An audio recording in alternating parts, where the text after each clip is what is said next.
নারায়ণগঞ্জের রূপগঞ্জে বড় ভাইয়ের বিরুদ্ধে ছোট ভাই জোবায়েরকে শ্বাসরোধে হত্যার অভিযোগ উঠেছে। এদিকে হত্যাকে আড়াল করতে লাশ ঘরের আড়ার সাথে ঝুলিয়ে আত্মহত্যা বলে পরিবারের লোকজন ধামাচাপার চেষ্টা চালাচ্ছে।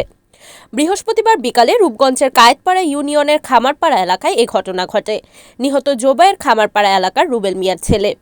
চনপাড়া পুলিশ ফাঁড়ির ইনচার্জ মফিজুল ইসলাম জানান, রূপগঞ্জের কায়েতপাড়া ইউনিয়নের খামারপাড়া এলাকায় ঘরের ভিতর ঝুলন্ত মরদেহ দেখতে পেয়ে স্থানীয়রা পুলিশকে খবর দিলে পুলিশ ঘটনাস্থল থেকে মরদেহ উদ্ধার করে।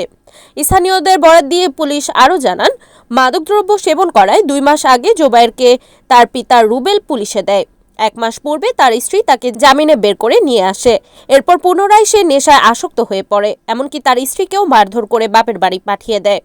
বৃহস্পতিবার আদালতে মামলার হাজিরা দেবার জন্য বড় ভাই আরিফের নিকট টাকা চায়। এ নিয়ে 2 ভাইয়ের মধ্যে কথা কাটাকাটি হয়। এক পর্যায়ে বড় ভাই আরিফ তাকে শ্বাসরোধ করে হত্যা করেছে বলে শোনা গেছে। এদিকে মৃত্যুর সঠিক কারণ জানার জন্য লাশ ময়নাতদন্তের জন্য নারায়ণগঞ্জ জেনারেল হাসপাতালের মর্গে পাঠানো হয়। ময়নাতদন্তে চূড়ান্ত প্রতিবেদন আসলে মৃত্যুর সঠিক কারণ জানা যাবে বলে পুলিশ জানান। এ ঘটনায় আইনগত ব্যবস্থা প্রক্রিয়াধীন।